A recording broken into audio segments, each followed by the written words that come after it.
দুর্গাপূজায় 5 দিন ছুটি চাই।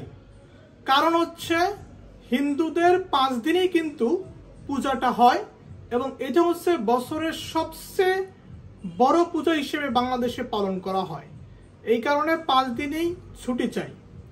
5 দিন যদি ছুটি দেওয়া সকলের জন্য সম্ভব না হয়, তাহলে যারা হিন্দু কর্মচারী কর্মকর্তা রয়েছেন শুধুমাত্র তাদেরকে 5 দিনের জন্য ছুটি দেন। তাতেও যদি সমস্যা হয়, এই যে 5 দিন ছুটি দিচ্ছেন, এটা আপনারা অন্য কোনো সময় দায়িত্ব বাড়িয়ে দিয়ে বা অন্য কোনো ছুটি বন্ধ করে আপনারা এই 5 দিন ছুটিটা দেন। কারণ হচ্ছে সে কর্মস্থল থেকে বাড়িতে যাবে, আবার বাড়ি থেকে এসে কর্মস্থলে যোগদান করবে, তাহলে মাঝখানে সে উৎসবটা পালন করবে কোন সময়টাতে?